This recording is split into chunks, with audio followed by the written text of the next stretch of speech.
Rudi tena mazee. Kumekuwa some technical hitches. Naambiwa ni ile nini imekanyaga nini waya. Imekanyaga waya. Unaitaka aje? So after this money the attitude ndio tuchukulie nasikia imekanyaga waya ikakufa. Okay. Sasa niangalia vibaya. Hata tujaweka kitu kwa meza. Okay.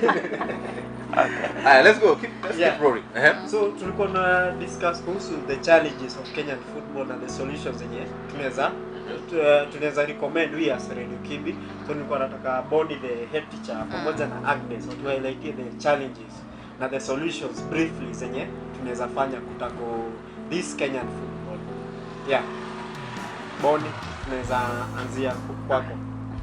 So apparently I'm not an expert, but based on the expertise that I've acquired from my docket, I would just urge the players and also the teams, because I still hold to the adage that two cannot walk unless they agree.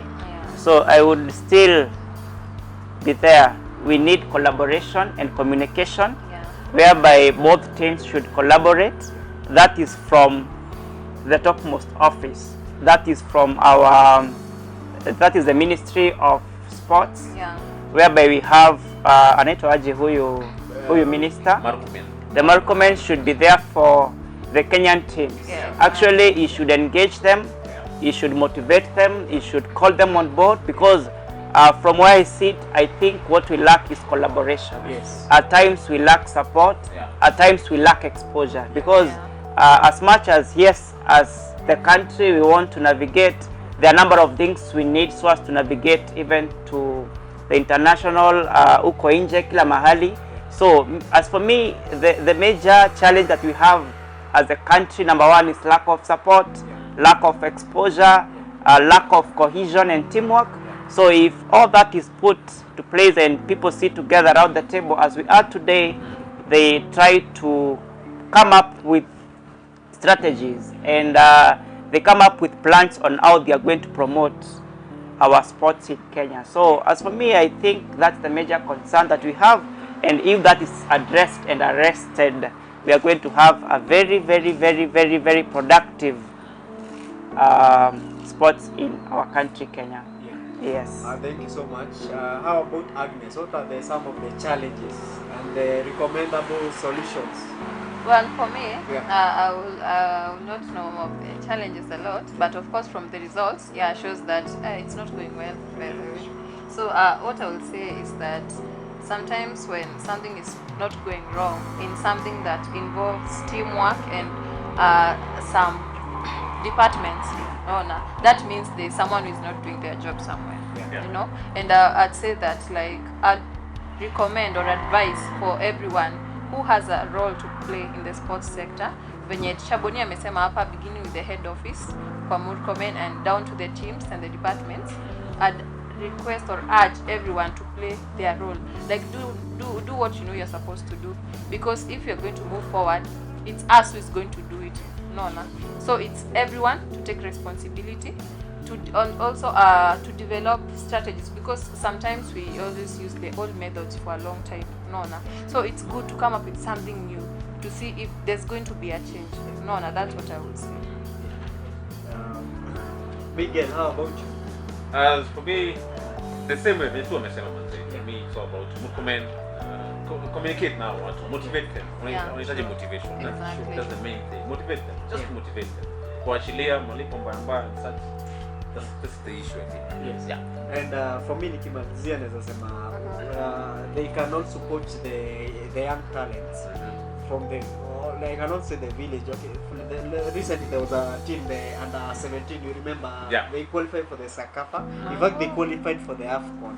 Themselves, I think they are under 17, the Sekafa. They qualified for the AFCON. They became number 2 after beating Uganda. So that is what I can say. They also try to coach or incorporate the young talents from the Sekafa team. The young guys who play for the Sekafa. They also try to incorporate those talents as far as those guys have finished their education, or they in a position to play for the national team, or they can be available anytime they have been called to come and represent the national team, the Harambee Stars. So that is what I can say, poaching the young talents.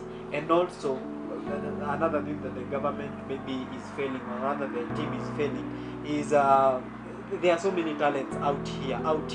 You see, there are so many talents, like for example in Kibii sports ground, you remember the last time when there are so many youth so talented. They try also to send their, I can say like their representatives down to the grassroots level, because even there are different levels in the football leagues in Kenya. So they try also to come and coach those players who are playing from the grassroots level and try to integrate them in the national team, so that we can try to bring the best outcome from the national team, Harambee Stars. Yes. Miguel, back to you now. Najua sasa mnataka tuseme podcast close but at the same time I'm very happy. Leo tumepiga show vizuri. Hii ni episode namba ngapi hivi? But before then, make sure before watching the episode, tafadhali make sure you go through the previous one. Na kama huja watch any of them, just go through them to understand what we've been doing. So hopefully next time tutarudi tena hapa, tutarudi teacher, we come back again and do a show maybe with another guest. Tutatupanga. Kama tuko welcome, tutakuja tena. Nice place by the way. Alafu pia mafans wetu wenye wako around Kingero. Manze mtu follow. This is Radio Kibii, sauti ya mtaa. As much as ni Radio Kibii, it does not mean ni Kibii peke yake. Ni sauti ya mtaa. Hizi zote. It's all about that. Agnes. Kumbuka hii ni Radio Kibii, sauti ya mtaa. We are all about community, upliftment, embracing culture and building community. Our guests. Once again, thank you so much. I take the honor. Asanteni. Karibu sana. We also want to thank our fan out there for taking your time to watch our podcast, and remember to follow us on all our social media platforms: Facebook Radio Kibii, Instagram Radio Kibii, TikTok Radio Kibii, YouTube Radio Kibii. And if you are an artist out there, or you are an upcoming journalist, or a person out there who is talented and who can be able to bring some quality work in Radio Kibii, you are free. You can send us an email at radiokibisauti-ya-mtaa@gmail.com. We also want to take this chance, we as Radio Kibii, to say thank you for the hospitality, for hosting us, and we don't take it for granted, and be blessed. You're welcome once again. Yes. Thank you so much. And also we want to thank the most important person in this podcast, called DJ Estelle. Today he has represented us behind the scenes. Maybe soon he might come also and be part of the conversation. We try to tackle these things out. And also want to remember and to acknowledge DJ Vamtek. He might be the next podcast, and we hope for the best. So I also want to big up those people who we are with them in the last time we had our engagement back then in Chico. Akina Devi, Boniface. Kulikuwa na Boniface pia mwingine pale. Unile teacher amewachia episode. Sure. Yohana tulibambika sana. Show ilikuwa inabamba. Na kama kawaida tutakuwa na make sure tunapiga show moto at least tunaengage. Cha muhimu hapa tu ni support yenu, follow, share, ambia mabeshte kila mtu tuweze kufikia kila mmoja. Like example, hizo job opportunities zimepatikana, mnaambia mtapata. Ikienda kwa watu wengi kama tumesaidia watu. Sure. Wale wana will to join, mwanze kujeni. This is Radio Kibii. From here tunaenda wapi? Kula nyama choma. But before that, before tunaenda kula nyama choma, nataka kupiga piti wangenipiga. Unajua naenda huko Black Stars FC, big up yourself. Big up akina Nikika Nairo, big up akina Livo, akina Leonard, ni majama huko mtaani. In fact Black Stars FC, Kibii mtaani, Kibii. Next time na jazz yao. Alafu pia we want to take this chance to thank ACK Emmanuel Kemishiku. Today ndio tulifanya Thanksgiving. Asante sana kwa the honor and the privilege that they gave us. And we want to say thank you, we as Radio Kibii.